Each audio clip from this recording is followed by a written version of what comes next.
예수님께서 말씀을 증거하시는 곳마다 많은 사람들이 구름처럼 몰려들었습니다.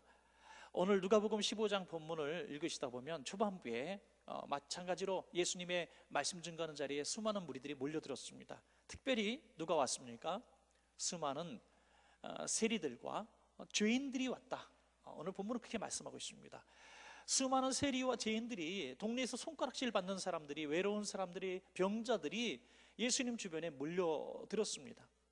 그러한 모습을 바라보고 있었던 바리새인들과 서기관들, 소위 말해서 종교의 지도자들, 나름대로 신앙생활을 잘하고 있다고 생각했던 사람들이 이것을 별로 좋지 않게 본 것입니다.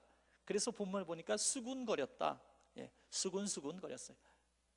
대놓고 말하지 않았지만은, 야, 이거 뭐 예수라는 사람은 죄인들하고 같이 지내고 그들과 함께 교제하고, 아니 그들과 함께 잠도 잔 다음에 집에서 또 뭐 식사도 나누고 그들 신세도 지고, 야, 우리는 그 더러운 사람들이 있는 마을도 밟지 않고 돌아서 가는데 저 예수라는 사람은 하나님의 말씀을 선포한다고 하면서 어떻게 저렇게 세리와 죄인들과 친구할까 하면서 조롱했던 것입니다.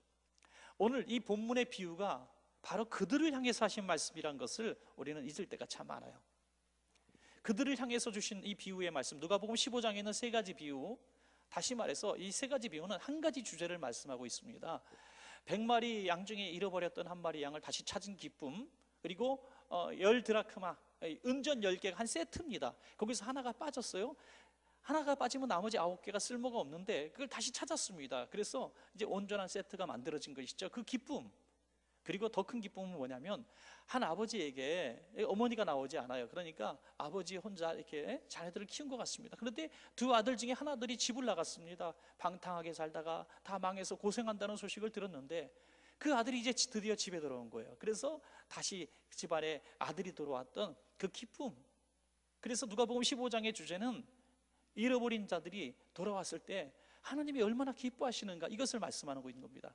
여기서 이 바리새인과 서기관들, 종교 지도자들에게 오늘 이 말씀을 하실 때 너무나 일치되는 게 있어요. 오늘 이 비유에, 집 나간 아들이 돌아온 이 비유에 딱 출연 인물이, 중요한 인물이 세 인물이 나오죠. 아버지와 큰아들과 작은 아들이 나옵니다. 오늘 예수님의 말씀 증거하시는 그 자리에 이 세 인물이 있는 겁니다. 오늘 세리와 죄인들을 부르신 그분은 하나님 아버지라는 것이죠. 그걸 대언자로 예수님이 서 계시는 것입니다. 그리고 이 세리와 죄인들은 바로 집 나갔다 돌아온 이 작은 아들이라는 거죠. 그럼 큰 아들이 누굽니까? 바로 너네들이라는 거예요. 나름대로 신앙생활 잘한다고 하고 종교생활 잘하고 교회 안에 머물러 있는 바로 너희들이 이 큰 아들이야. 그러면은 어떻게 이 말씀만 들으면 굉장히 칭찬을 받을 것 같은데, 그 이후에 주시는 말씀들은 결국에는 이 큰 아들에 대한 책망의 말씀이 여기에 담겨져 있는 것입니다. 너희는, 바리새인과 서기관들, 종교 지도자들은 하나님 안에 있다고 생각하면서 하나님의 마음을 그렇게 모르느냐. 하나님의 아버지의 마음은 집 나간 아들에게만 있는 것도 아니고 집안에 있는 너희에게만 있는 것도 아니라 너희도 사랑하시고 이들도 사랑한다는 거예요. 우리는 너무 이거를 양극화로 이 비유를 평가할 때가 많아요. 하나님은 서기관과 바리새인은 책망하시고 집 나갔다 돌아온 세리와 죄인만 사랑하신다, 이렇게 오해해서는 안 됩니다. 하나님은 바리새인과 서기관들도 사랑하십니다, 여러분. 그들도 하나님의 자녀예요. 그리고 집 나갔다 돌아온 이들을 하나님도 사랑하십니다. 그러나 더 사랑하는 것처럼 보여지는 것은 그들이 주님의 사랑이 더욱 필요했기 때문에 사랑하는 것처럼 또 보여질 수도 있는 것입니다. 오늘 이 비유는 오늘 이 현대 교회에서도 적용된다는 겁니다. 오늘 우리 교회 안에 우리를 부르신 우리의 하나님 아버지가 오늘 이곳에 계신 줄로 믿습니다, 여러분. 하나님 아버지가 우리를 부르셨어요.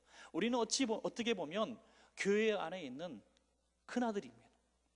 그리고 이 집을 나간 둘째 아들은 한동안 우리와 함께 신앙생활을 했다가 또 우리 교회와 또 어느 교회든지 신앙생활을 같이 하다가 어떤 시험에 들거나 어떤 이유에서 교회를 떠난 그런 영혼들일 수도 있고, 아니면 처음부터 교회를 들어오지 않았던 그런 잃어버린 영혼들일 수도 있습니다. 중요한 것은 우리들이나 우리와 함께 신앙생활하다 신앙생활하지 않던 사람들, 또 교회 안에 한 번도 들어오지 않았던, 어떻게 보면 세리와 죄인들처럼 여겨지고 악하게 보이는, 그들은 도저히 주님 앞에 올 것 같지 않은 패역한 삶을 사는 그들도 동일하게 하나님의 자녀라는 것이죠. 그리고 하나님은 그들만 사랑하시는 것이 아니라 오늘 이 자리에 있는 저와 여러분도 사랑하시고 그들도 사랑하신다는 사실을 믿으시기 바랍니다. 여러분, 오늘 비유의 핵심은 그거예요. 그런데 주님이 오늘 본문의 제목처럼 우리가 함께 즐거워하고 함께 기뻐하자는 것은 이 큰아들에게 주신 말씀이거든요. 세리와 죄인들에게 주시는 말씀이 아니에요. 오늘 성전 안에 있는 저와 여러분에게 주시는 말씀입니다. 야, 잃어버린 동생이 들어왔을 때, 잃어버린 한 영혼이 들어왔을 때 내가 너무너무 기쁘고 즐거운데, 하나님 아버지께서 하시는 말씀이에요. 내가 너무너무 기쁘고 즐거운데 교회 안에 있는 성도들은 왜 이렇게 기뻐하지 않냐? 그럼 우리 이 마음이 찔려야 되는 거예요. 어떻게 보면 우리가 왕 바리새인이 아니었습니까? 한 영혼이 교회 안에 새로 들어왔을 때, 우리와 신앙생활하던 사람이 오랫동안 신앙생활하다가 돌아왔을 때 주님은 너무나 행복하고 기쁜데, 우리는 오늘 새신자가 또 몇 명 오긴 왔나 보다. 전이 보니까 몇 년 안 다니는데 또 왜 또 교회에 이렇게 기어 들어왔을까? 뭐 이렇게, 응? 괜히 불편하게 생각하고, 또 소문난 동네에서 별로 안 좋은 사람이 교회 안에 들어왔을 때, 저런 사람은 그냥 우리 교회 안 왔으면 좋은데 요 앞에 교회들 많은데 그래도 올라가지 왜 우리 교회로 왔을까? 별로 반가워하지 않는 겁니다. 또 교회 안에 누가 들어왔는데 너무 은혜스럽게 신앙생활 잘하고 금방 인기가 있고 할 때 내 자리를 괜히 뺏기는 것 같고, 저희는 되게 열심히네, 신앙생활 몇 년도 안 했는데 1년 2년밖에 안 됐는데 이렇게 신앙생활 열심히 하지? 야, 인기 많네 하면서 걔는 질투심도 느끼고, 바로 이런 큰아들의 모습이 바리새인과 서기관들의 모습이었고 또 저와 여러분들의 모습이라는 것입니다. 여러분, 오늘 우리는 아버지의 마음을 봐야 됩니다. 아버지의 마음은요, 모든 자녀를 사랑하지만 특별히 더 관심 있게 보시는 것은 그 아들이 아버지의 사랑이 너무나 필요한 상황이기 때문이죠. 여러분, 우리가 다 부모가 돼봐서 알지 않습니까? 부모의 마음은, 자식을 향한 부모의 마음은 어떤 마음입니까? 가장 강한 마음은요, 불쌍히 여기는 마음 같아요. 그냥 자식이 불쌍해, 그냥 못해준 것 같고, 남들 자식은 뭐 다 잘해주는 것 같은데 나는 좀 그렇게 못해준 것 같고, 경제적으로든지 또는 애정의 표현이라든지 또 같이 자녀들과 함께 시간을 보내지 못했던 것. 부모들이 제일 후회하는 게, 자녀들이 집을 떠났을 때 제일 후회하는 게 뭐냐면, 잘 먹고 잘 입히고 뭐 이런 것보다도 같이 시간을 보내지 못한 것들에 대해서 가장 많이 미안해한다 그러더라고요. 그 어린 시절 꼭 부모가 필요할 때 같이 못 있었던 게 한평생 그렇게 미안한 그런 상황이 된다고 그래요. 여러분, 그렇습니다. 그런데 이 아픈 자녀가 있다고 합시다. 태어날 때부터 약간 장애를 가지고 태어난다고 합시다. 그러면 형제가 많아도 그 형제들보다도 이 아이에게 막 사랑을 쏟는 거예요. 왜? 그럼 미안함이 있는 거거든요. 불쌍히 여기는 마음이 있는 거거든요. 오늘 세리와 죄인들을 향해서 주님은 그들만 사랑하시는 것처럼 보여지지만, 하나님의 마음은 바리새인들에게도 있고 서기관들에게도 있고, 또 이 성전 안에서 교회를 다닌다고 하면서도 하나님의 말씀대로 제대로 살지 못하는 불순종한 저와 여러분도 하나님은 동일하게 사랑하시는 것입니다. 단지 주님의 안타까운 마음은 집 나갔던 그 불쌍히 여기게 마땅한 그 동생이 돌아왔을 때, 만신창이 돼서 돌아왔을 때 우리 교회 안에 있었던 큰아들과 같은 저와 여러분이 함께 주님처럼 기뻐하지 않는다는 것에 대해서 주님이 마음이 아파하시는 거죠. 여러분, 새 가족이 들어왔을 때, 잃어버린 한 영혼 들어왔을 때 우리 함께 기뻐해야 됩니다. 저는 새 가족 환영할 때마다, 우리 새 가족 환영실에 있는 분들은 자주 보신 장면이지만은, 한동안 신앙생활을 하지 않았던 분들이 교회에 왔을 때 공통적으로 많은 눈물을 흘리십니다. 그 짧은 기도의 시간, 짧은 만남을 통해서 처음 본 사람들 앞에서 그렇게 하염없이 우시는 분들을 참 많이 봅니다. 왜? 집에 돌아온 둘째 아들 같은 마음이 있는 거예요. 이 마음에, 주님, 제가 이제 왔습니다. 나 이제 왔습니다. 저 항상 주님은 생각했지만 이제 제가 주님 앞에 왔습니다 하면서 주님 앞에 고개를 숙이고 있는 그 모습이 아버지요, 저는 아버지의 아들이라고 부름받기에 너무나 부족합니다. 저를 차라리 종의 하나로 사용해 주십시오라고 하는 그 부끄러운 마음, 죄송한 마음, 그런 마음이 그들에게 있기 때문입니다. 그들을 향해서 우리가 같이 허그해주고 박수 쳐주고 잘했다고 감사해주고, 우리 모든 원천 가족들이 그를 정말 형제로 다시 한번 맞아들일 수 있다면 주님의 기쁨에 동참하는 그 모습이 될 줄로 믿습니다. 여러분, 오늘 주님은 우리 원천교회 앞에서, 저 문 앞에서 아버지처럼 돌아오기만을 기다리는 영혼들이 있습니다. 그리고 우리는 큰아들로서 그들이 집으로 돌아왔을 때 우리 함께 기뻐하는, 그래서 주님의 마음에 기쁨을 드리는 저와 여러분 되시기를 간절히 축복합니다. 여러분, 자, 그렇다면 우리는 이유를 알아야 돼요. 왜 큰아들은 도대체 왜 아버지의 기쁨에, 아버지의 즐거움에 동참할 수 없었을까? 여러분, 우리에게 주시는 질문으로 받아야 됩니다. 한 영혼이 우리 교회 안에 들어왔을 때, 또는 내가 우리 친구 중에서 함께 신앙생활하던 성도님 중에서 우리 교회를 떠나서 신앙생활하지 않는데 그가 돌아왔을 때든지 내가 함께 기쁨이 별로 없다면 나도 같은 거거든요.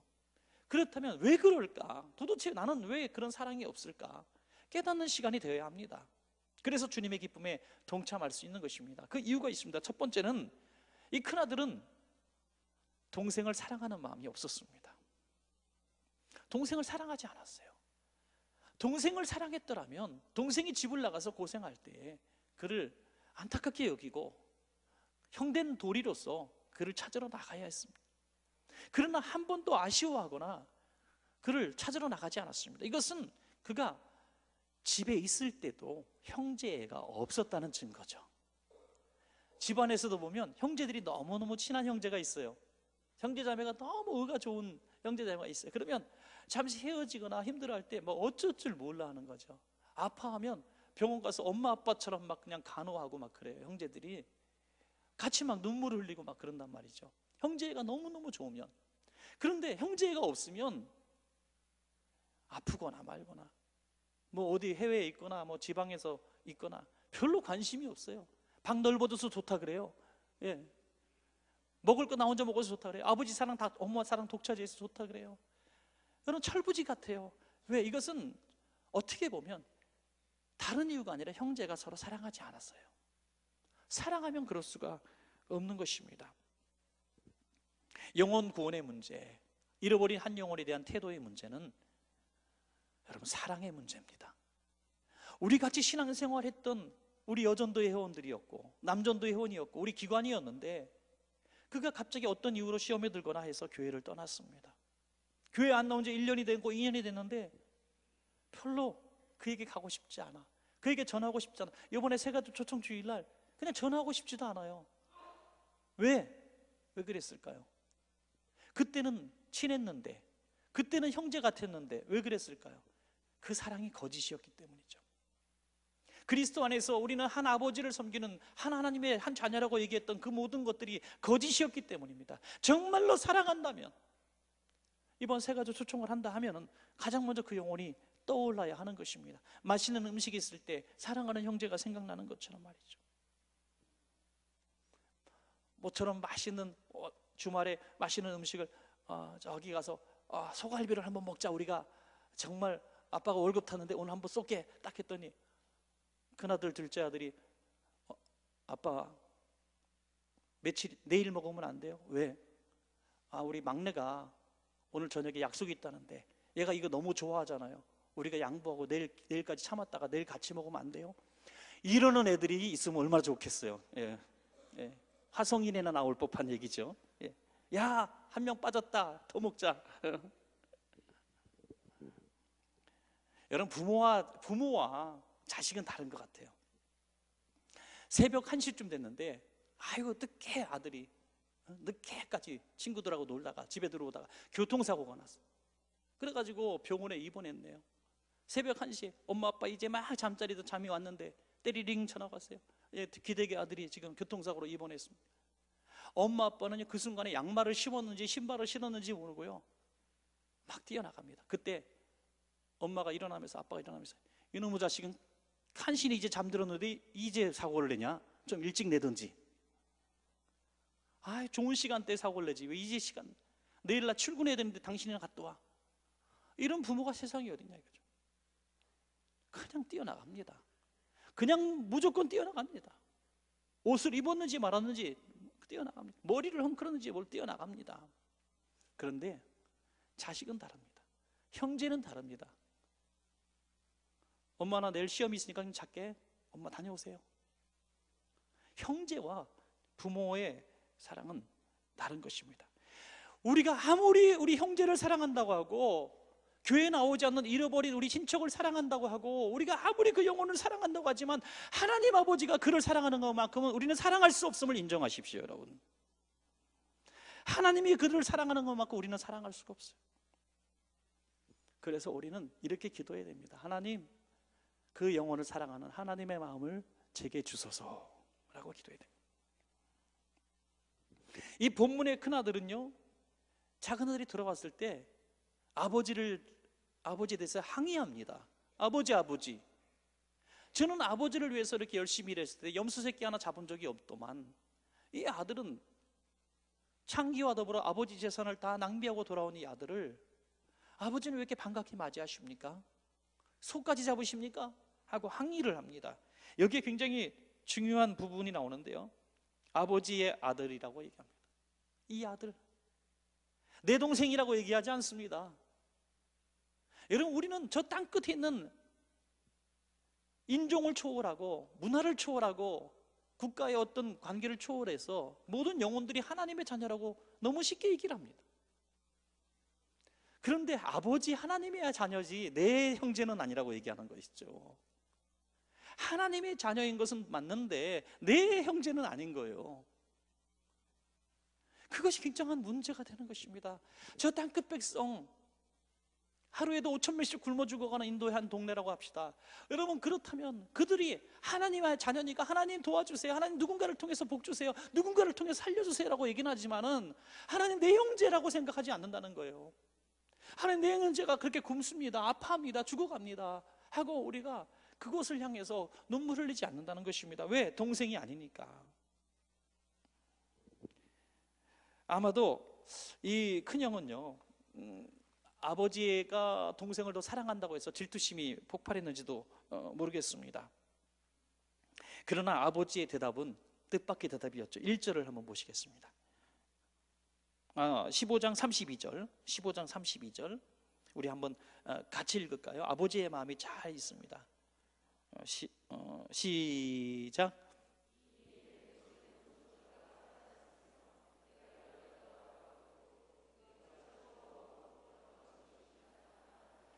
아멘.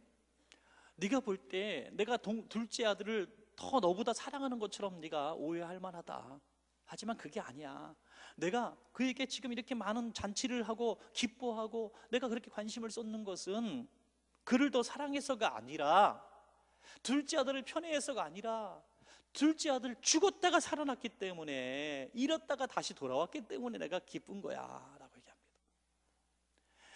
여러분, 우리가 잃어버린 한 영혼들을 품고 기도하고 또 그를 위해서 전도할 때 하나님, 제가 그를 위해서 이렇게 애쓰고 힘쓰고 하는 거 볼 때 나는 손해보는 것 같고 그를 향해서 내가 희생하는 것 같고 하는 거, 그런 거 아닙니까 하나님?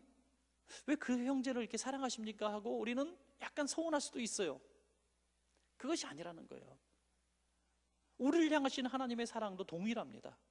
그리고 더 큰 사랑을 또 예비해 놓고 계셨습니다. 그러나 그 아들은 죽었다가 살아났기 때문에, 잃었다가 다시 돌아왔기 때문에 그 기쁨에 동참하자고 말씀하고 있는 것입니다. 자, 두 번째로 큰아들은 아버지를 사랑하는 마음도 없었습니다. 아버지를 사랑하지 않았기 때문에 아버지의 즐거움이 내 즐거움이 아니었던 거죠.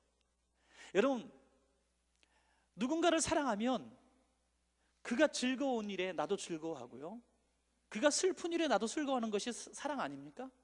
아버지를 사랑하는 아들이라고 한다면 아버지가 아들을 잃고 슬퍼했을 때 같이 슬퍼해야 했고, 아버지가 이 자식을 찾았을 때 기쁘고 즐거웠다면 자기도 같이 기쁘고 즐거워했습니다. 아버지 행복하세요? 아버지 그렇게 좋으세요?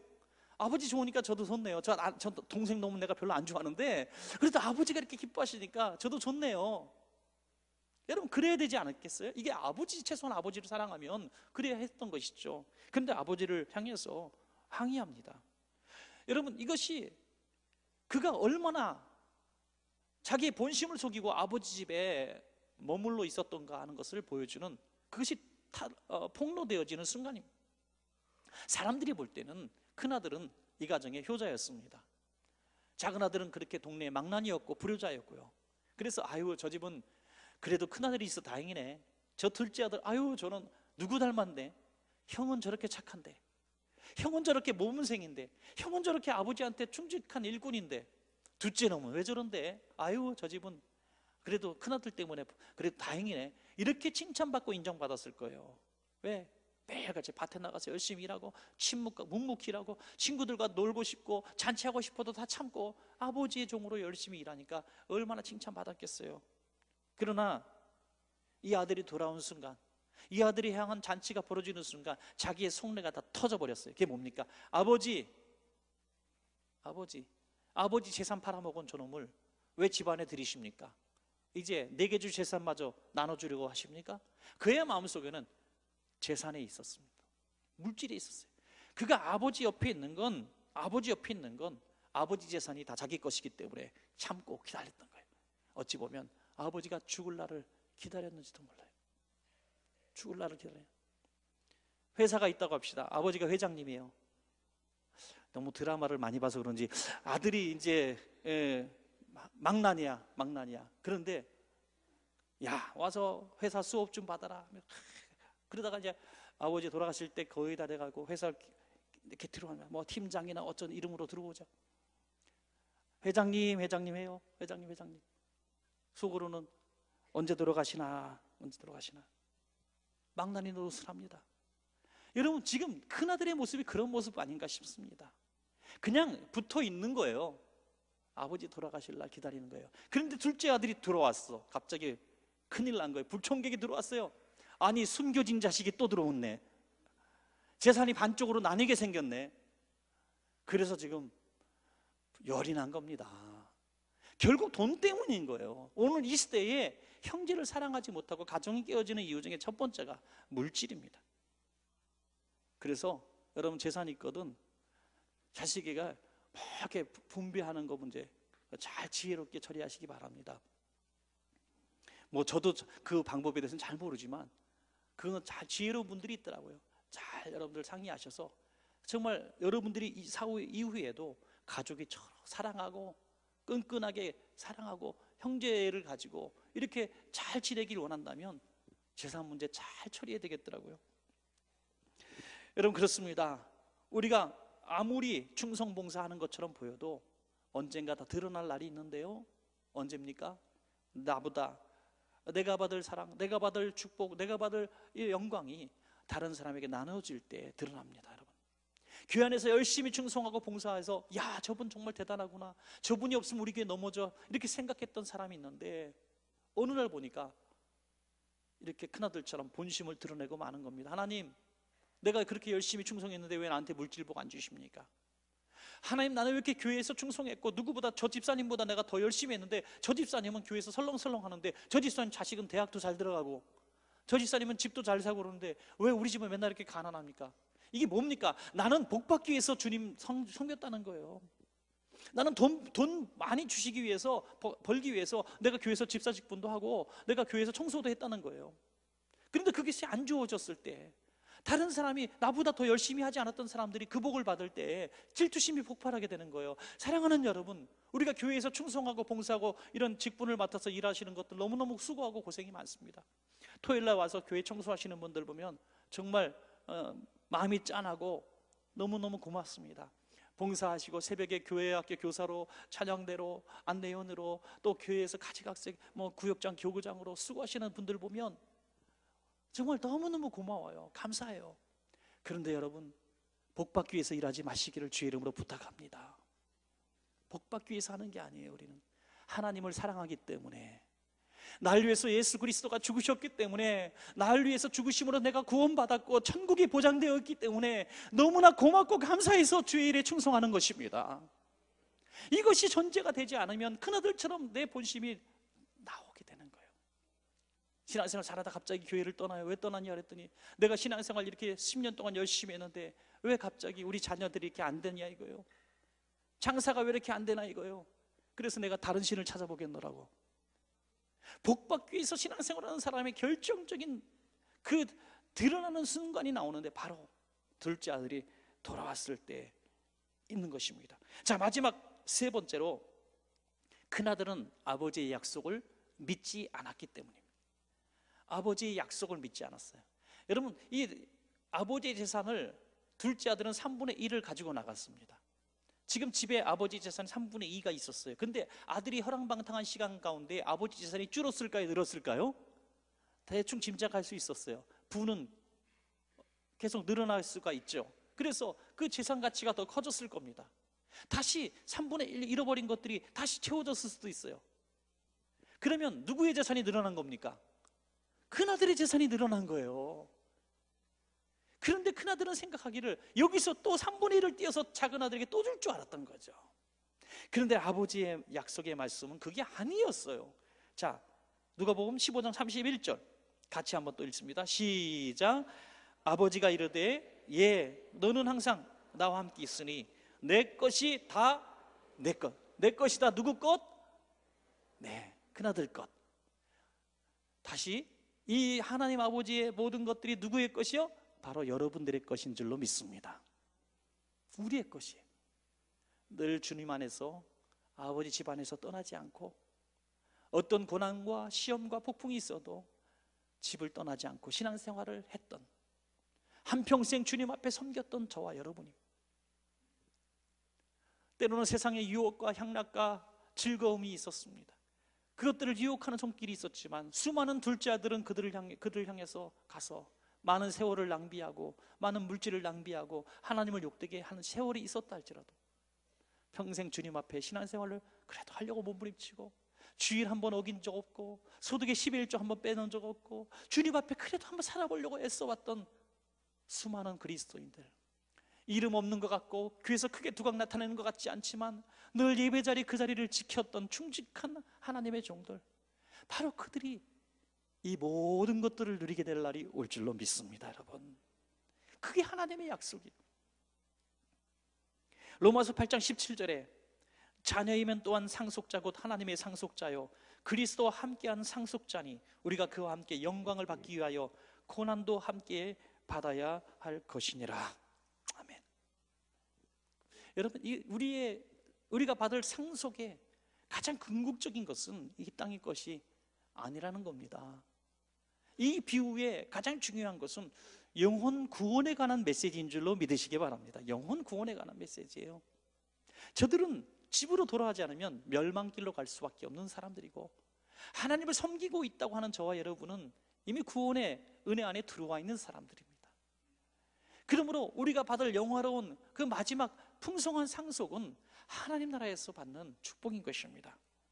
우리는 항상 하나님과 함께 있었고 앞으로도 함께 있을 것입니다. 여러분, 얼마나 감사합니까? 저는 장례식을 자주 가죠. 한 달에 한 4-5번씩도 갑니다. 장례식 갈 때마다 항상 드리는 말씀이 있어요. 장례식 문 앞에 딱 들었으면서 그분에 대한 정보가 별로 없을 때는, 대체로 우리 교인들의 가족이고 그런 분들이 많기 때문에 정보가 별로 없어요. 그래서 들어갈 때 꼭 묻습니다. 이분이 예수를 믿었냐고. 예수를 믿었냐 정도가 아니라 어떨 때 이렇게 묻습니다. 신앙생활을 잘 하셨냐고.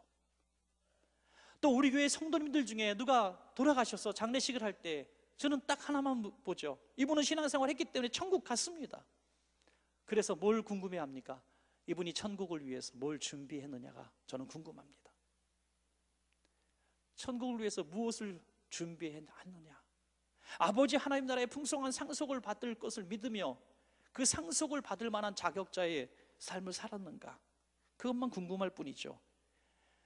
여러분, 저는 이렇게 생각합니다. 하나님께 기쁨이 되면, 하나님의 상속을 믿고 하나님의 기쁨이 되고, 하나님이 기뻐하실 때 함께 기뻐하고 하나님이 슬퍼하실 때 함께 슬퍼하는 삶을 살면 그것이야말로 상속받을 자격자라고 저는 믿습니다. 여러분, 데이빗 플래시즌 Follow Me라는 책이 있어요. 여러분, 그 레디칼이라는 책으로 유명한 작가죠. 목사님이고요, 브루크힐즈 교회. 이분이 쓴 책에 굉장히 많은 전도 간증이 있는데요, 거기에 보면 인도의 안일과 그 하리라는 사람의 이야기가 나옵니다. 아주 짧은 얘기입니다. 이 아넬은 교육감이에요. 교육감이고 교육자고요. 그리고 또 이 하리는 양계장을 하는 사람입니다. 이분들은 아주 척박한 지역에서 그리스도인이 0.1%도 안 되는 그런 지역에서 어떻게 그리스도를 영접하게 됐어요. 그래서 어느 날 이 뜨거운 마음을 갖게 되고 둘이 같이 복음 전도를 하게 됩니다. 그래서 그 마을 중에서도 좀 오지 마을로 갑니다. 한 번도 복음을 들어보지 못한 그 마을로 들어갑니다. 그래서 어떻게 전도를 할까? 너무나 막막했지만 기도하다가 이렇게 전도했습니다. 나는 당신들을 위해서, 당신들의 가족들을 위해서 기도하러 왔습니다. 관심 있는 사람에게 또 얘기합니다. 나는 예수 그리스도를 당신에게 소개하고 싶습니다. 딱 두 마디를 했는데 사람들이 관심을 보이는 것입니다. 그렇게 중요한 얘기는 우리 식구들도 같이 들어야 되는데요, 조금만 있다가 말씀해 주십시오 하면서 가족들을 데리고 오는 거예요. 친척들을 데리고 오고 친구들을 데리고 옵니다. 그래서 그들이 신앙의 공동체를 이루게 되고 그들 가운데 또 전도가 나오고 전도가 급속도로 퍼진대요. 여러분 놀라지 마십시오. 복음이 한 번도 들어가지 않았던 마을에 불과 3년 만에 교회가 350개가 생겼다는 것입니다. 여러분, 할렐루야. 하나님의 아버지의 마음은 그들을 향해서 있었습니다. 그런데 누군가 가서 주님과 함께 아픈 마음을 전거할 사람이 하나도 없었기 때문에 그들은 여전히 돼지보다 못한 생활을 하면서 방탕한 그 우리 속에서 살아가는 그 들자들과 같은 생활을 했던 것이죠. 깨닫고 아버지의 슬픔에 동참하기 위해서, 아버지의 기쁨을 누리기 위해서, 아버지 사랑하는 그 두 영혼이 그들 가운데 작은 아들에게 갔을 때 그들이 주님 앞에 돌아왔고, 아버지 하나님은 너무나 기쁘셔서 그들의 기쁨과 복음 증거자의 기쁨을 함께 누리시며 천국 잔치가 벌어졌던 것입니다. 여러분, 사랑하는 여러분, 아주 짧은 5분 영상이지만 이 영상을 보고 여러분들 생각하는 바가 있기를 바랍니다. 5분 영상 한번 보겠습니다. 그리고 기도로 마치겠습니다. 어떻게 지냈어요, 삼촌 요즘에? 형 소스 갖고 왔어. 왜? 폭력이지 뭐. 야, 들어와. 잠깐만. 예? 야, 잠깐만. 아이고. 아, 때리지 마세요. 귀여워. 안 돼. 삼촌 안 돼.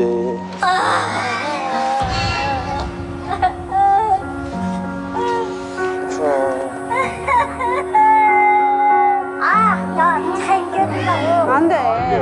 잘하려고. 삼촌 살아야 돼요. 네, 맛있게 드세요. 칫솔이랑 이왕에 빵이랑. 아이고, 안 일어나셔도 안 돼요. 일어나셔도 돼요, 괜찮아요. 네. 감사합니다. 힘내세요. 그러니까 저희가 다음 주에 맞는 걸로 갖다 다음 주에 제가 챙겨드릴게요. 그럼 이거는 저희가 안 돼, 풀어줘. 다음 주에 꼭 갖다 드릴게. 80. 응. 저 소연이에요. 성수 여자친구 25살 김소연입니다. 24살 양성수입니다. 저는 원래 취한부였어요. 태어났을 때 눈에 암을 갖고 태어났어요. 왼쪽 눈 세포가 전이가 심하게 되면서 적출을 하고 지금 의안으로 살고 있고 그냥 한 달밖에 못 산다고 하고 병원에서 나왔었는데 지금 25살이 돼서 이렇게. 왔다, 엄청 짜증나. 무슨 일 있어, 삼촌? 아, 지금 신발 갖고 왔어? 오늘 신발 없어. 오늘 맛있는 핫도그 가졌어. 이거? 기저귀. 여기 앉아. 기저귀 안 찼다고? 앉아. 기저귀 해줄게. 기저귀 없으면 발대가. 저희가 사귄 지 500일 되는 날에 그래서 의미 있는 날로 보냈으면 좋겠다 이렇게 그래가지고 칫솔 치약 세트랑 과자랑 이런 걸 싸가지고 15년도 1월 달에 둘이 처음으로 수원역에 가게 되었습니다. 야, 나 모르겠어. 내내 기다렸어. 진짜? 색깔 예뻐. 후드도 사야 되고 신발 몇 개 들어왔어? 신발이 하나, 둘, 셋, 4개. 등산복집 털어야겠다. 그래서 좋은 거 해드리지 못하고 시장에서 이렇게 사다 드리는 것이 저희들은 마음이 조금 아프죠. 저희가 아직 학생이어서 서로 열심히 알바해가지고 또 좋은 분들 통해서 후원을 해줘서 재정 담당하고 있고 한 번도 힘든 적이 없었던 것 같아요. 옆에 계단 올라가서 마스크를 보자. 힘든 건 사실 주변에서 왜 하냐 이런 식으로 같은 기독교인도 이해하지 못하는 그 마음이 조금 힘들었던 것 같아요.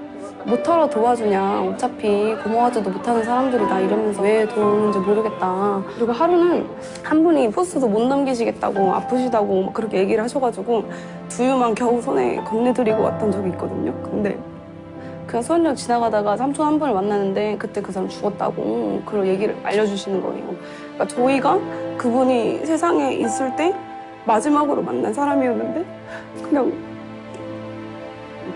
그때 하나님을 전하지 못하고 더 이렇게 도와드리지 못한 게 엄청 계속 마음에 남아있는 것 같아요.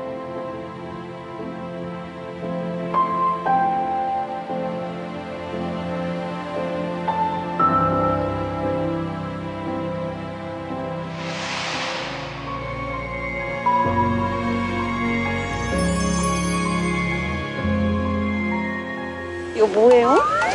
아이고 발렌타인데이네. 근데 대박. 튀김 내가 배고파 죽는 줄 알았다고. 졸업 선물이다. 네, 저 이번에 졸업했거든요. 그때 확실히 저거야. 몰라요. 사랑하는 고양이.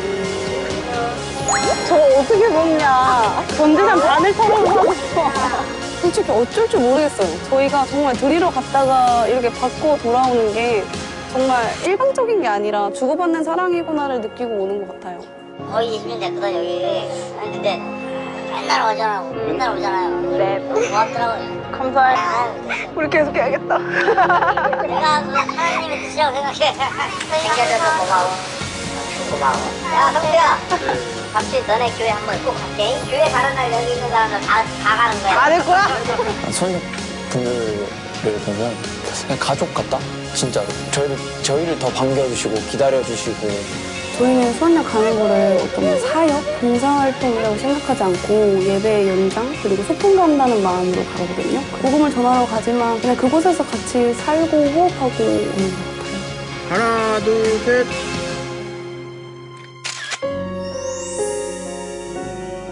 고마워, 언니. 안녕.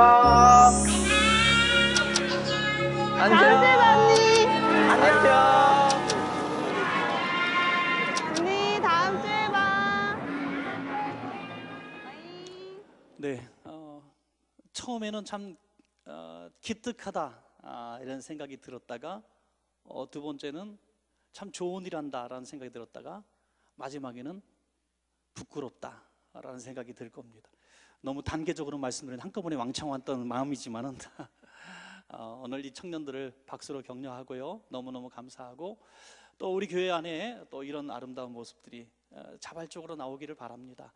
이것은 뭐 연설이나 설교를 통해서 깨달아지는 건 아닐 겁니다. 하나님께서 그 영혼을 사랑하는 그 마음을 우리 각자에게 심겨주실 때 우리가 자발적으로 하는 것이죠. 우리 교회는 왜 이렇게 뭐 같이 안 나가, 뭐 재정을 이런 데 안 써, 그런 것이 아니라 얘네들 청년들이 뭐 커피숍에서 알바하고 뭐 청소하고 이래가지고 그 고사리 같은 돈을 벌어가지고 한다는 거 볼 때 너무나 감사하죠. 어떤 친구는 저런 장애가 있을 때 세상을 원망하고 분노하면서 지낼 만한데 그런 외모를 불만을 가진 만한데 오히려 저렇게 사랑을 전하지 못해서 안타까운 모습 볼 때 정말 아름답지 않습니까?